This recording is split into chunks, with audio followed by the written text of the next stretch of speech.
Bem-vindos aos relatos mais perturbadores do Reddit.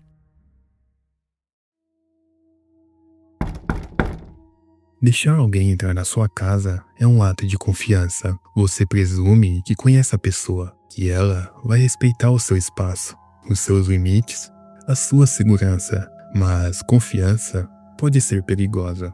Uma usuária do Reddit contou a história de quando ela deixou alguém entrar. No começo, estava tudo bem, mas aí, pequenos detalhes começaram a parecer estranhos. E numa noite, você percebe que cometeu um erro terrível. Eu tenho 36 anos, sou da Suécia. Trabalho na área da saúde mental há 18 anos, principalmente com pacientes psicóticos, gente com esquizofrenia. Eu trabalhei numa residência terapêutica por 9 anos. Era muito próxima das minhas colegas de lá, principalmente de duas. Nos últimos anos que eu fiquei nesse trabalho, uma outra mulher começou a trabalhar com a gente. Vou chamar ela de Amy. E nós quatro acabamos ficando bem amigas. Ela era tímida, quieta e simpática. A gente se dava bem. Só que ela vivia em licença médica longa por causa dos próprios problemas mentais dela. Então, a gente não via muito no trabalho.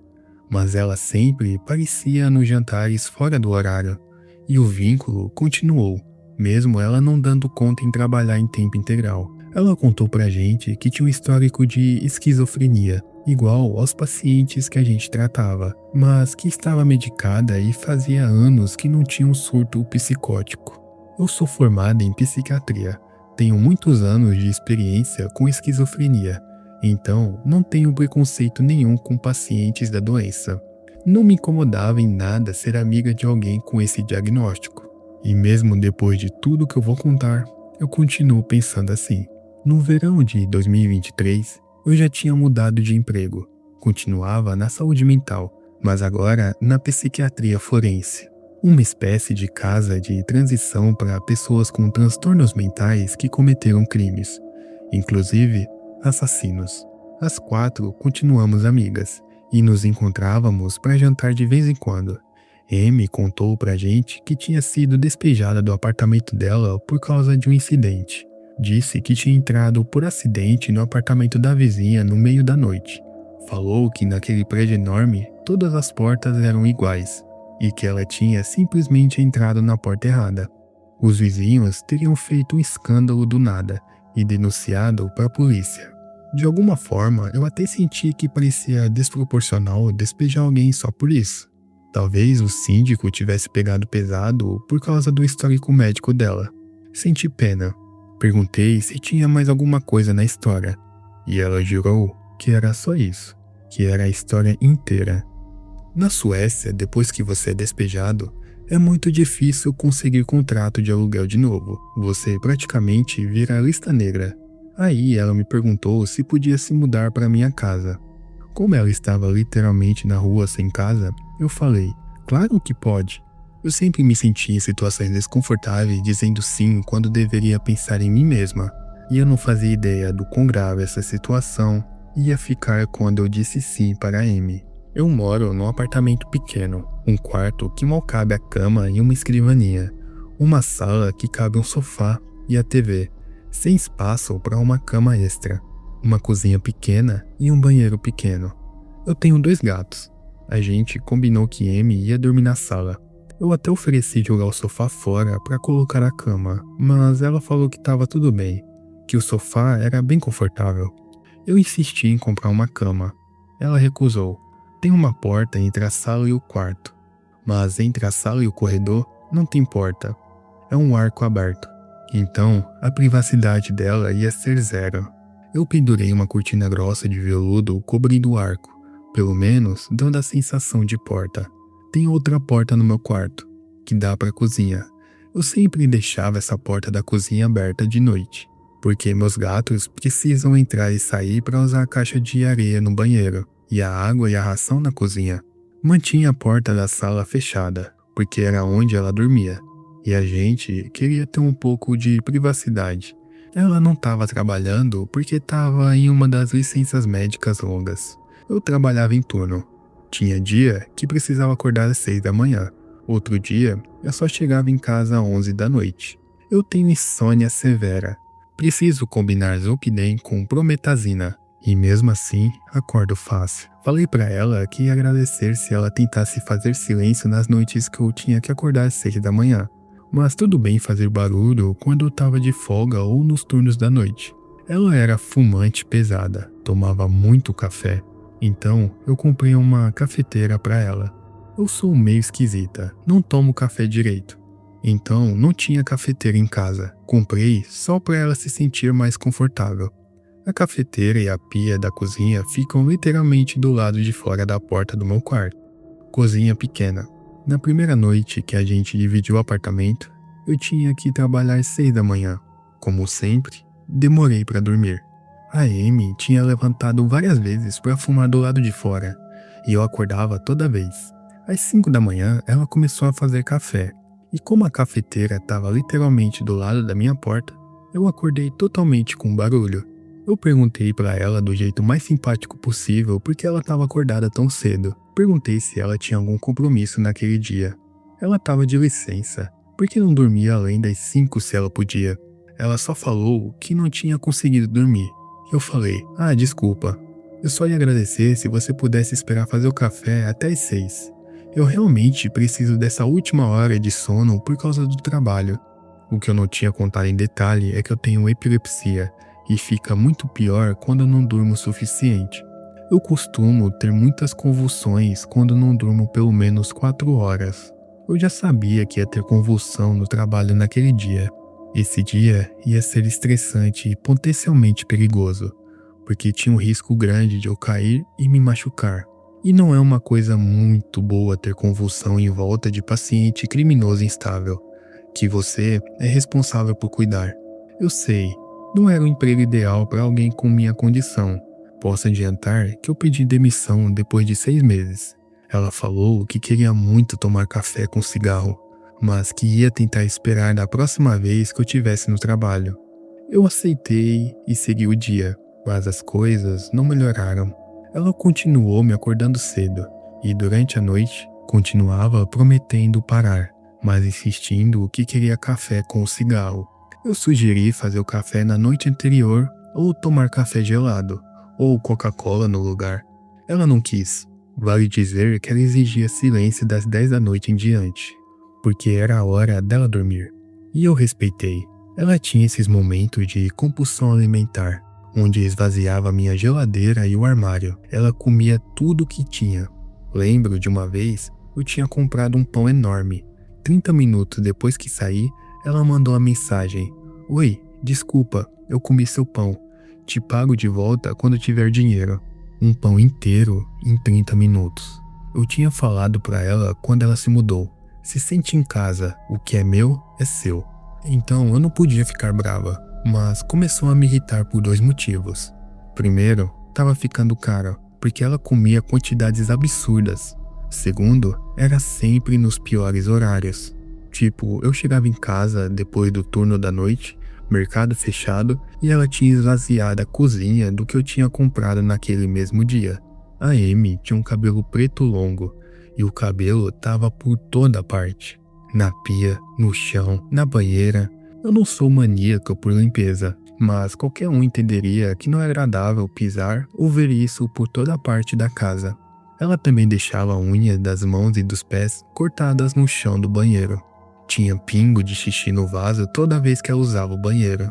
Eu vi uma traça de prata no chão do banheiro. Eu nunca tinha visto uma na vida. E elas comem cabelo, pele e unha. Então, eu calculei que o bichinho estava feliz com a vida nova do banheiro das novas condições. No começo, eu não quis falar diretamente, porque ia magoar ela. Eu não queria deixar ela desconfortável. Coloquei uma vassoura e uma pá no banheiro, dando a entender que a gente precisava varrer o chão com mais frequência. Não funcionou. Depois de um tempo, eu falei do jeito mais carinhoso possível, com um sorriso no rosto.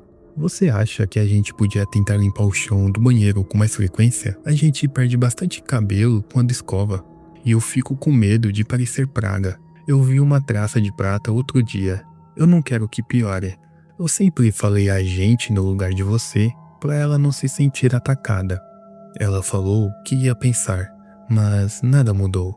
Eu comecei a namorar um cara, e eu estava perdidamente apaixonada. Ele também estava dividindo apartamento, então a gente tinha dificuldades para ter momentos só nossos. Eu perguntei para Amy se tinha alguma chance da gente ter uma noite só pra gente de vez em quando no apartamento. Claro que ela teria a noite só pra ela também. Ela não gostou da ideia. Alegou que não tinha pra onde ir, que não tinha amigos e nem família.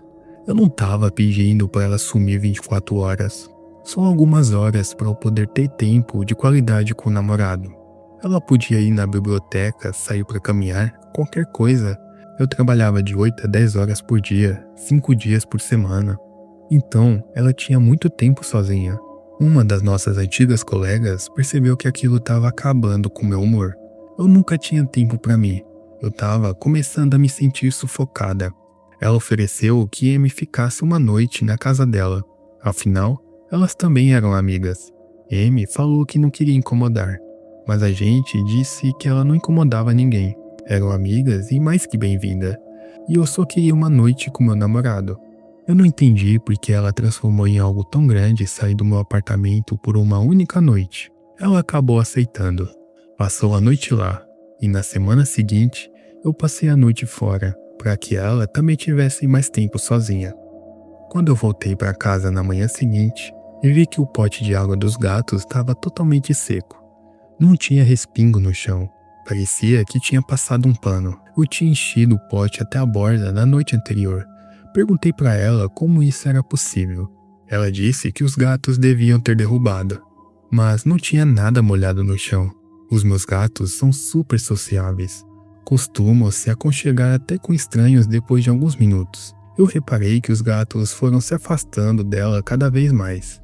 Nas últimas semanas, eles nunca saíam do meu quarto, a não ser para comer ou usar a caixinha. Parecia que eles tinham medo dela, o que era estranho, porque ela era tão quieta. Eu tinha uma panela velha dos anos 60, que tinha muito significado para mim. Você pode estranhar como uma panela pode ter significado, mas era da minha avó. É a única coisa que eu tenho que pertenceu a ela. Minha mãe cozinhava para mim com essa panela quando eu era pequena. Tinha um valor afetivo enorme. Ela queimou a panela um dia e não tentou limpar. Só deixou no fogão e foi fumar. Eu encontrei a panela destruída e chorei. Ela nem pediu desculpa. Ela também quebrou pratos várias vezes e não substituía e nem se desculpava. Isso só somou na minha frustração. Provavelmente já fazia uns 2 meses e ela continuava me acordando de noite. Continuava esvaziando a geladeira, nunca limpava, nunca saía de casa. Tava assustando meus gatos, destruindo minhas coisas. Eu descobri que ela roubou meus remédios para dormir, vários, e eu só posso tomar um por noite, nem mais e nem menos. E você já sabe que eu precisava deles. Eu tinha 20 comprimidos na gaveta na cabeceira quando saí para o trabalho. Quando eu voltei, tinha sumido. Ela negou ter feito qualquer coisa, o que é hilário, porque não tinha mais ninguém naquela casa. A minha frustração estava ficando pesada. O calor de verão estava forte, e eu sentia trancada no meu quartinho e com meus 2 gatos, sem tempo nenhum para mim, sem tempo a sós com o cara que eu estava namorando. A não ser uma vez a cada 15 dias, apartamento bagunçado e ela roubando de mim. Do nada, um colega antigo da minha escola me mandou mensagem no Facebook. Perguntou de onde eu conhecia a Amy. Tinha visto no Facebook que a gente estava dividindo o apartamento. Eu falei que a gente era colega antiga de trabalho e que ela precisava de lugar para ficar porque tinha sido despejada. Ele falou, eu sei. Você sabe por que ela foi despejada? Eu respondi, sei. Ela entrou no apartamento errado por acidente. Ele disse, essa não é a história inteira. Ela invadiu o apartamento dos vizinhos. Chegou perto do bebê deles, que estava dormindo, com uma faca na mão. Só não foi pior porque o pai acordou, conseguiu derrubar ela no chão e salvou o bebê. Eu fiquei enjoada. Será que era verdade? Explicaria o despejo, mas parecia horrível demais. E ela era uma garota tão tímida, tão dócil. Eu tinha muitas perguntas, mas meu amigo tinha o relatório completo da polícia. Aparentemente o casal em que Amy tinha invadido o apartamento era da ex-namorada dela, com a nova família. Parece que ela estava em um surto psicótico durante a invasão, mas essa parte não era pública. O que ficou claro para mim foi que ela tinha mentido sobre o que aconteceu e mentido sobre quanto tempo fazia que ela estava mentalmente estável. Eu fiquei muito paranoica. Já estava frustrada com tudo e queria muito que ela se mudasse. Só que a gente tinha contrato, 30 dias de aviso, e eu sabia que se eu falasse de um jeito agressivo, ia ser 30 dias de caos até ela sair. Quis lidar com isso da forma mais carinhosa possível. Comecei a pesquisar hotéis baratos que eu podia sugerir para ela não ficar na rua. Sentei com ela e disse que eu amava ela morando comigo, mas que eu sentia falta do meu tempo a sós e que meu apartamento era pequeno demais para duas.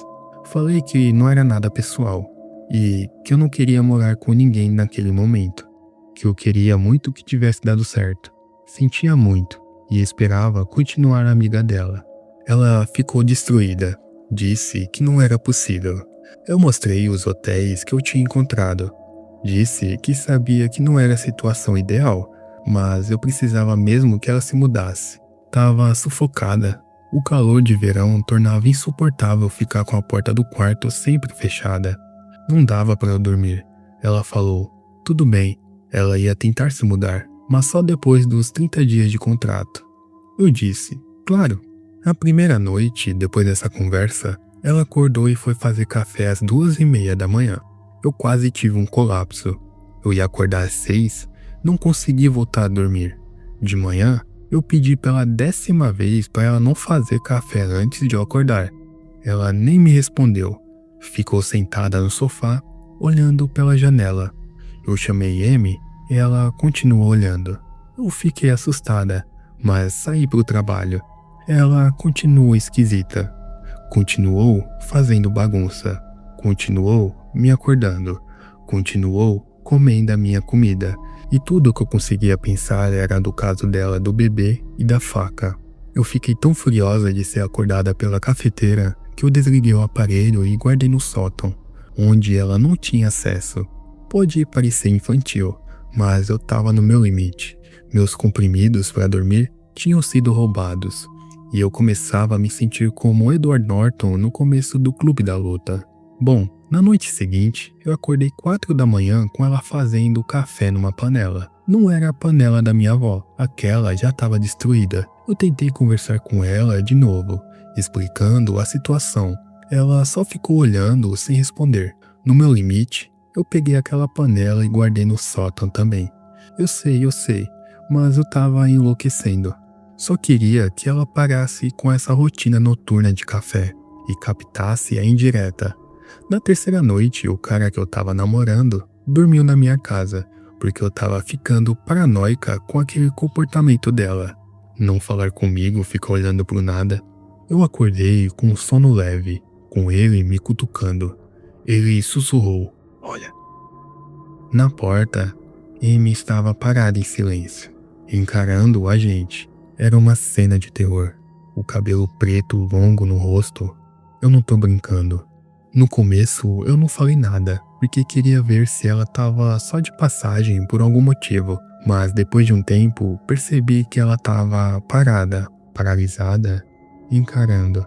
Me lembrou o final do Atividade Paranormal, quando Cat fica encarando o marido na cena final. Eu sentei na cama e perguntei, o que você tá fazendo? Mas antes que eu terminasse a frase, ela bateu a porta com força. Eu ouvi o som de alguma coisa de metal caindo no chão, e ela correndo para a sala. Eu gritei, você tem que ir embora.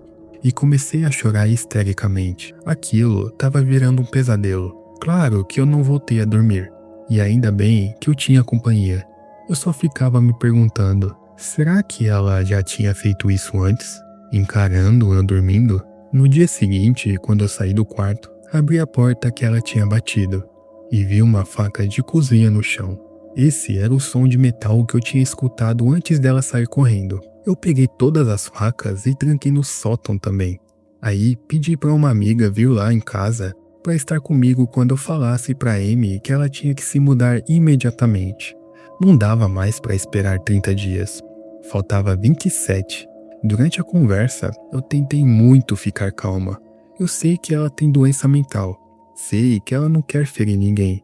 Mesmo frustrada, eu não conseguia odiar ela. Eu tava mais com medo e cansada, mas ela nem me respondeu. Só ficou olhando pela janela. Saiu de casa e me mandou uma mensagem dizendo que eu tinha sido desrespeitosa por trazer uma amiga pro apartamento dela.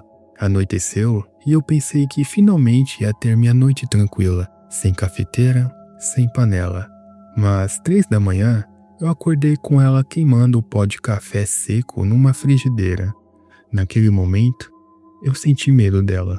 O rosto dela estava morto. Os olhos pretos, eu suspeitei que ela tinha entrado em um surto psicótico. Eu apaguei o fogo e ela correu para a sala em silêncio. Eu sabia que ela tinha uma consulta com a psiquiatra no dia seguinte. Enquanto ela estava lá, eu fui empacotando tudo dela. Mandei mensagem dizendo que ela precisava buscar as coisas e me devolver minhas chaves, que eu ia dar o dinheiro para o hotel pelos 26 dias restantes. Ela não respondeu. O cara que eu tava namorando ficou comigo para me dar segurança, caso ela quisesse brigar. Não brigou. Ela deixou as chaves sem olhar pra gente e foi embora. As nossas amigas em comum me contaram que ela tinha se mudado para casa de um cara que ela tava namorando. Ficou por lá algumas semanas, até que, de alguma forma incrível, conseguiu um apartamento próprio e voltou a trabalhar. Eu fiquei muito feliz de saber. Parecia que ela estava bem. Aí, em janeiro deste ano, uma das nossas antigas colegas me contou. Amy tinha ligado para ela dizendo que tudo precisava queimar, que ela tinha um bebê para salvar. Disse outras coisas delirantes. Amy tinha ligado para 112, que é o número de emergência da Suécia, equivalente ao 190. Mas eles não levaram a sério. Amy tinha tocado fogo no próprio apartamento. Disse que as vozes na cabeça dela ordenavam que ela queimasse tudo para salvar amigos e família. Os vizinhos tentaram tirar ela do fogo, mas ela bateu neles e voltou correndo para dentro e tocou bebida no fogo para alimentar o incêndio. Ela foi presa e condenada na semana passada por incêndio criminoso agravado. Vai cumprir pena numa instituição psiquiátrica e numa prisão, por muito tempo, possivelmente para sempre. O irônico é que ela provavelmente vai ser internada no lugar onde eu trabalhei e acabar onde ela mesma trabalhou. Uma antiga colega foi testemunha no julgamento.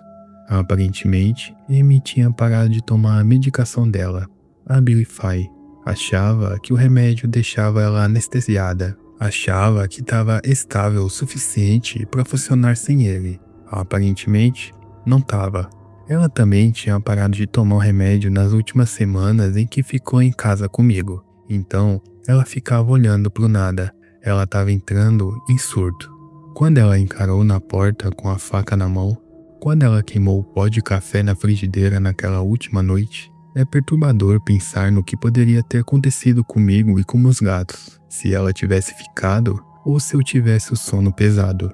Eu também penso no que teria acontecido com aquele bebê em que ela tentou entrar antes do despejo. E sim, eu sei que é doideira eu não ter expulsado ela na hora. Foi complicado. O motivo de eu não conseguir falar disso com minhas amigas é porque elas sentem pena dela, minimizam a minha experiência e acham que eu tô fazendo mais drama do que precisava ser. Eu até entendo porque elas nunca viram aquela escuridão nos olhos dela. A escuridão que eu vi naqueles últimos dias. O post original termina aqui, mas a usuária deixou um link para uma matéria de jornal, que combinava perfeitamente com a história dela. A matéria descrevia um caso de incêndio criminoso agravado, uma mulher levada para o hospital sob a lei de saúde mental. A seção 47 dessa lei permite que uma pessoa sob custódia seja transferida para um hospital psiquiátrico, se 2 médicos concordarem que ela sofre de transtorno mental e precisa de tratamento. E mesmo que a gente não possa afirmar com certeza absoluta que era Amy, os detalhes batem demais. É o tipo de história que você só encontra no Reddit, e o tipo de história que você não esquece.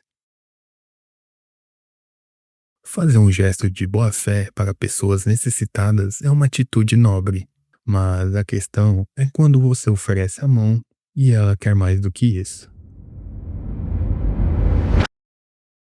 Comecei um emprego novo faz pouco mais de um ano. Trabalho das 7 da manhã às 3 da tarde quase todos os dias. E como eu não tenho carro, vou andando do meu apartamento até o trabalho. O caminho é quase todo por avenidas grandes, mas tem um beco que eu pego para encurtar uns 5 minutos. Do lado desse beco fica uma cafeteria. A minha cidade tem uma população grande de moradores de rua e tem várias pessoas que ficam pelas calçadas pedindo comida, dinheiro, essas coisas. A maioria é totalmente inofensiva e não importuna ninguém. Mas tem um cara, vamos chamar ele de Bob. Esse Bob fica plantado do lado de fora da cafeteria quase todo dia, esperando alguém comprar um café para ele. Eu tenho o costume de me dar de presente um café gelado toda sexta. Então, na minha primeira sexta no emprego novo, ingênua do jeito que sou, comprei um café para ele quando ele pediu, sem saber o erro que estava cometendo. Comprei um café preto pequeno e quente, o mais barato do cardápio, e para mim, o meu latte gelado grande de sempre. Quando eu saí da cafeteria antes de eu conseguir entregar a bebida para ele, o Bob arrancou o meu copo da minha mão e saiu andando. Não deu nem tempo de piscar. A partir daquele dia, toda vez que eu passava na frente da cafeteria, o Bob gritava do outro lado da rua mandando eu comprar café para ele. Às vezes, ele me seguia pelo beco, tentando pegar minhas coisas. Eu me sentia ameaçada porque àquela hora da manhã não tinha muita gente na rua. Acho que era exatamente por isso que ele fazia isso.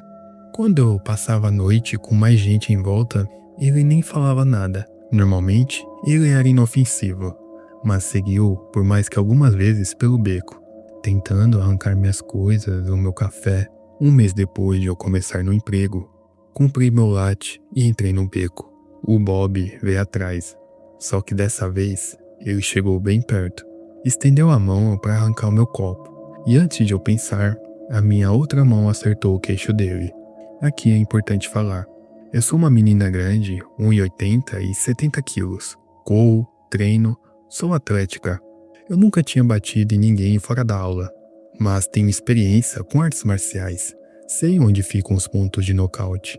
Sei dar um soco bem dado. Uma vez eu acertei um cara de 127 quilos sem querer numa aula. Então não foi nenhuma surpresa esse cara apagar. Ele bateu a lateral da cabeça no prédio quando caiu. Acho que vi sangue no rosto dele, mas não tenho certeza. Porque eu não parei. Continuei andando, ninguém viu. Não tinha janela nenhuma virada pro beco. A gente estava longe das ruas principais. E como passava pouco das 6 da manhã, nem nas avenidas tinha muita gente. As minhas ações naquele dia foram impulsivas. Eu não tô sugerindo que ninguém faça uma coisa parecida, porque você nunca sabe quem tá olhando. Dito isso, eu nunca mais vi esse cara perto da cafeteria. Eu duvido muito que eu tenha matado ele. Acho que só assustei. Não sei como funciona a investigação criminal, mas já faz um ano e eu não ouvi nada sobre o assunto. Pelo que o mundo sabe, eu sou inocente. E eu pretendo levar esse segredo pra cova. Atualização. Depois do incidente, eu parei de pegar o beco como atalho. Agora vou pelas avenidas, mesmo levando 5 minutos a mais. Não compensa o risco de ser assaltada. Sempre tem alguém na rua principal para ver se acontece alguma coisa. E os prédios todos têm janelas. Também comprei um spray de pimenta, porque é melhor desorientar por alguns instantes do que machucar alguém para sempre. E esse episódio me deixou muito mais atento ao ambiente. Existem momentos na vida que deveriam ser privados, momentos compartilhados só com quem você confia de verdade.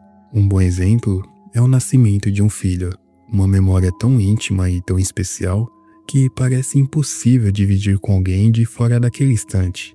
Mas quando a confiança se quebra, ela pode se quebrar de jeitos que você nunca imaginou. Às vezes, as pessoas mais próximas de você são as que mais ultrapassam os limites da insanidade. E quando isso acontece, pode acabar parando nos cantos mais sombrios da internet. Conta nova. Apesar de que meu marido provavelmente vai ver isso de qualquer jeito, talvez seja por aqui que a conversa comece. Não sei. Eu só preciso desabafar em algum lugar e ter pessoas confirmando que os meus sentimentos não são loucura. Desculpa se isso tá meio desordenado. Eu tô um caco, tenho 33 anos e meu marido tem 36. Ele é a pessoa mais maravilhosa e cuidadosa que eu já conheci na vida. Quase exageradamente doce. Sempre preocupada em saber como eu tô me sentindo, como tá minha saúde mental. É um pai excelente para os nossos 2 filhos. Eu tive um parto difícil com a primeira criança. A experiência no hospital foi horrível. Saí traumatizada de lá. Quando engravidei da segunda vez, eu sabia que se desse tudo certo, eu queria o parto em casa. Meu marido topou na hora. Ele é enfermeiro, então eu me senti duplamente segura com ele ali. Tudo correu perfeitamente. Foi emocionante e lindo. Eu sempre fui muito possessiva com aquele vídeo de parto. Nunca subi para lugar nenhum. Depois que eu baixei o arquivo da câmera pro meu computador, transferi para um pendrive e apaguei do computador. E guardei o pendrive numa caixinha de recordações para assistir quando eu tivesse com saudade do dia. É lindo demais, importante demais, e eu não tinha interesse nenhum em compartilhar. Tenho várias amigas que postam o parto inteiro no YouTube, mas eu não queria isso. O meu parto não precisava ser compartilhado com o mundo. Não precisava virar lição, não precisava existir para fazer ninguém se sentir melhor. Depois do trauma do primeiro parto, aquele momento era meu, e eu protegia. Meu marido não pensava igual, e às vezes a gente tinha umas discussões leves sobre isso. Ele nunca era insistente, mas várias vezes enquanto eu assistia, ele comentava: "Esse vídeo de parto é excelente, você tá tão feliz e tão calma, eu acho mesmo que você devia postar. Parto em casa tem uma reputação tão ruim, isso aqui podia ajudar tanta mulher a ficar tranquila." E eu sempre falava: absolutamente não. Isso é privado. Para de mexer com isso, é o meu corpo. Ele acabou desistindo e parou de tocar no assunto. Nunca fomos um casal controlador. A gente nem sabe as senhas do celular um do outro. Eu nunca sentia a vontade de bisbilhotar o celular ou o computador dele. Confiava nele cegamente. Pelo menos, confiava. Sei que ele tem Reddit. Os 2 entramos com frequência, mas eu não conheço o perfil dele e não sei o que ele faz por lá. Nunca pensei sobre isso, sinceramente. Alguns dias atrás, eu tava num desses subreddit de maternidade. Eu vi uma thread perturbadora sobre vídeos de partos que estavam sendo postados, sem consentimento, num subreddit de fetiche por parto. E pensei comigo, é exatamente por isso que eu não quis postar o meu. A pessoa do post linkou o tal subreddit, e eu confesso, a curiosidade falou mais alta e eu fui dar uma olhada. Eu queria saber se algum dos vídeos das minhas amigas tinha parado lá, para eu poder avisar elas. Os vídeos delas estavam lá, todos. O subreddit tinha várias pastas enormes do Google Drive, cheias de vídeos de parto, mas aí eu vi o meu vídeo do parto. Parecia que em algum momento tinha sido o vídeo do YouTube. Eu não entendo. Não acho ele no YouTube em lugar nenhum. Não sei como funciona. Eu tô com tanta vergonha e tão horrorizada. Tem um close de tudo. Tudo lá embaixo. No maldito site de fetiche. Meu bebê dando as primeiras respiradas. Eu amamentando. O vídeo nem corta depois do parto. Mostra o meu bebê sendo pesado. Sendo seguradinho. Se isso é um sub de fetiche pro parto, por que tem tanta cena só do meu filho? Isso parece muito mais do que só fetiche de parto. Eu nem sei como denunciar o vídeo. Reportei o post e o Reddit respondeu que não violava nada. Eu tô chorando enquanto digito isso. Tipo, que diabos? Uma única pessoa sabia onde aquele pendrive estava. O meu marido. Eu nem sei como puxar esse assunto com ele. Oi? Você violou minha privacidade e postou o nascimento do nosso filho na internet? Ou submeteu o direito para um site de fetiche? Porque é onde ele tá agora. Não sei o que fazer. Não acredito que eu vou ter essa conversa. Que diabos? Mesmo que ele não tenha enviado o vídeo direto pro site de fetiche, ele postou em algum lugar onde essa gente achou. E agora, as ações dele levaram a essa situação. Ele me expôs para pervertidos online. Expôs nosso bebê recém-nascido para pervertidos online. Meu casamento não vai sobreviver a isso. Eu tô destruída. Eu devia ter desconfiado quando ele ficava tão estranho insistindo para eu postar. Por quê? Por que ele faria isso? Eu nem tô tão brava com aqueles doentes me vendo, mas toda vez que eu penso no rostinho doce do meu bebê ali no meio, eu tenho vontade de vomitar. Certamente, isso é ilegal. Certamente, bebês recém-nascidos não podem aparecer em conteúdo que está sendo sexualizado. Podem? Eu também tô tão arrasada com a quantidade de outras mulheres que tiveram esse momento tão especial banalizado por aquele sub. Quantas estão na minha situação? Ou na situação das minhas amigas? Eu tô horrorizada. Eu denuncio meu marido na polícia? Eu não acredito que é assim que minha família vai acabar. O que eu vou falar para as pessoas? O que eu vou falar para meus filhos? Eu não sei o que fazer. Atualização rápida. Eu saí de casa e levei as crianças para minha mãe. Não sei quanto tempo a gente vai ficar aqui. Não falei nada pro meu marido. Eu só queria tirar as crianças de perto dele. Mesmo que ele não tenha mandado o vídeo diretamente para aqueles doentes. Eu não quero ele perto delas. 3 dias depois, ela voltou com uma nova atualização. Não era do tipo que a gente esperava. Era só mais um pedaço da história. E o que ela descobriu mudou tudo. Eu só preciso desabafar. Acho que essa não é uma atualização feliz. Como contei no último post, eu fui para a casa da minha mãe. Ela ficou super confusa porque eu tava lá. Eu não consegui falar o motivo. Eu ainda tô com muita vergonha. Não queria que ela fosse procurar o vídeo. Pensar na minha mãe vasculhando um sub atrás do meu quarto me dava arrepio. Eu tava em crise e ainda tô. Não dava para esconder. Só falei para ela que tinha acontecido uma coisa ruim e que a gente precisava ficar por alguns dias. Vou ter que contar para ela. Mas toda vez que eu penso em contar, eu choro mais. A situação tá mais complicada agora. Eu tô com medo das pessoas ficarem bravas comigo. Até a minha própria mãe. Meu marido ligou e mandou mensagens várias vezes durante horas. A gente não passa uma noite separada há anos. Eu não dei nenhum aviso para ele. Mandei uma mensagem dizendo que tinha ido visitar minha mãe e voltava mais tarde, mas que eu precisava de um tempo. Eu tava com medo dele chamar a polícia, mas ele não chamou. Continuou mandando mensagem esporadicamente, implorando para eu conversar com ele sobre o que estava errado.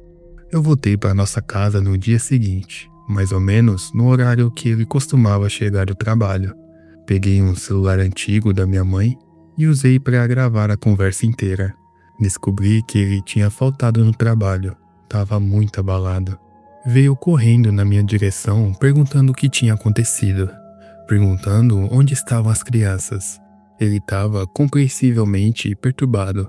Ver ele daquele jeito me fez chorar também. Quando eu comecei a chorar, ele começou a chorar. Tentou me abraçar, eu me afastei. Isso o deixou ainda pior. Foi uma bagunça. Eu finalmente consegui me controlar o suficiente para pedir para ele assistir um vídeo no meu celular. Ele ficou confuso, mais confuso ainda quando percebeu que era o vídeo do meu quarto. Uns minutos depois, ele me interrompeu, perguntando por que eu estava mostrando aquilo. Eu pausei o vídeo e 100 outros vídeos de partos apareceram dentro da pasta do Google Drive. Ele continuou só com aquela cara de confuso. Eu saí da pasta e apontei para o meu nome do subreddit. Ele pegou meu celular para olhar melhor, e eu comecei a chorar sem parar. Depois de alguns minutos, ele começou a explodir, falando que a gente tinha que denunciar em massa, tinha que ligar pro FBI e blá blá blá. Repetia, a gente vai resolver isso é doentio. Eu tentei chamar a atenção dele perguntando como eles conseguiram esse vídeo, mas ele continuava andando de um lado pro outro, falando sozinho. Eu comecei a repetir, como eles conseguiram? Como eles conseguiram? Até que eu tava gritando no topo dos meus pulmões. Ele finalmente parou, ficou me encarando. A gente não disse nada durante um bom tempo. Aí, ele começou a chorar e me contou que tinha começado um blog de paternidade 1 ano depois do nosso primeiro filho nascer. Postava sobre ser pai e depois passou a postar sobre a experiência da minha segunda gravidez. Ele tinha postado o vídeo no YouTube para linkar no blog. Achava que não tinha recursos suficiente para pais sobre gravidez. Ele só descobriu que eu não queria que o vídeo fosse postado 1 ou 2 semanas depois que o bebê nasceu. E como eu fui veemente em não querer postar e em guardar tudo no pendrive, ele resolveu deixar o vídeo no ar por uns 10 meses, esperando para ver se eu mudava de ideia. Estava relutante em tirar, porque tinha recebido tantas mensagens de pais agradecendo, dizendo que o blog dele tinha sido educativo, útil. Eu não sabia da existência desse blog, nem sabia que ainda existia gente blogando. A gente tinha falado milhares de vezes que não queria criar uma pegada digital enorme nos nossos filhos justamente por causa de situações como essa. Então, era surpreendente. Tinha centenas de fotos da nossa família no blog dele. A gente teve uma briga gigantesca sobre como aquilo era uma quebra de confiança e de privacidade. Ele insistia que achou que minha reação tinha sido exagerada. Falou que nem considerou um problema, porque ele lida com esse tipo de coisa todo dia no trabalho e blá blá blá. As desculpas eram ridículas, e eu não quero saber. O meu parto parou no subreddit de fetiche por causa dele, e a gente vai se separar. Quando eu falei que o casamento tinha acabado, a gente teve outro barraco. Ele passou por várias emoções, chorou, implorou e por fim ficou furioso. Eu nem tinha falado nada sobre a guarda das crianças ou planos, somente sobre o divórcio. Ele já começou a ameaçar com guarda total, falando que ia brigar feio, que ia ser palavra contra palavra, que ele tem o melhor emprego, essas coisas. Não contei pra ele que tinha gravado nossa conversa, o que é legal no nosso estado. Eu acabei só indo embora. Então, é onde eu tô agora. Preciso falar com o advogado para saber o que vem em seguida. Tô me mexendo o mais rápido que consigo. Sentar para escrever essa situação provavelmente foi uma decisão idiota, mas eu recebi tantas mensagens de gente preocupada comigo que pareceu necessário. Eu sinceramente só precisava desabafar e ter pessoas falando que eu não tô maluca ou sendo horrível por fazer o que tô fazendo. Contei para algumas amigas e todas reagiram meio estranho. Elas se preocupam com os vídeos que eu encontrei no grupo de fetiche, mas nenhuma confirmou que eu tô tomando a decisão certa. Eu tô num lugar muito ruim agora. Tô com medo de tá fazendo a coisa errada. Eu deixo ele ver as crianças. Não sei o que falar pra minha família. Não sei se precisa entrar em contato com a polícia. Não sei se eu quero. A parte mais idiota de mim quer ligar pro meu melhor amigo e falar sobre isso. Só que meu melhor amigo era ele, e eu tô me divorciando dele. Que sentimento mais estúpido sentir falta de uma pessoa desse jeito. E ao mesmo tempo saber que eu nunca mais vou voltar a estar com ela. Fico pensando que eu tô fazendo alguma idiotice, e que muita gente vai enxergar do mesmo jeito. Em cima de tudo isso, o vídeo do meu parto continua no subreddit de fetiche. Toda vez que eu penso nisso, eu engasgo. Eu já denunciei 1000 vezes nesses poucos dias desde o post. Eu pedi para as minhas amigas denunciarem. As outras amigas com vídeo de parto, também postados lá sem consentimento, tentaram denunciar. Não adianta nada. Eu mandei o link pro FBI, mas isso, na real, nem importa. São Google Drives. Se o post for removido, se o sub inteiro for derrubado, o vídeo continua na posse de algum doente, sendo usado para masturbar o rostinho doce do meu filho ali no meio. Eu tô doente. Tô derrotada. Eles tinham um post no sub falando que o grupo anterior tinha sido derrubado por conteúdo Sem palavras. Sem palavras. O fetiche de vocês inerentemente envolve crianças. Eles pediam que deixassem eles em paz. Eles reconhecem que pedófilos pelo sub e mesmo assim continuam roubando conteúdo com criança para usar para fins sexuais. Eu não entendo como uma coisa dessas pode ser legal. Não sei em quantos outros cantos sombrios da internet o meu vídeo já parou. O momento mais especial da minha vida agora é só uma mancha de merda. Tudo porque eu decidi capturar a memória para mim mesma. Uma coisa que deveria me trazer alegria sem fim, agora só me faz chorar. Eu fico olhando para esse meu filho pequeno e desabo. Ele não merecia isso. Eu queria poder voltar atrás e nunca ter gravado aquele vídeo. Peguei o pendrive e quebrei em 1000 pedaços, só pra sentir que eu tinha feito alguma coisa. Eu tô cansada. Não vai ter outra atualização por enquanto. Eu tô num lugar muito escuro.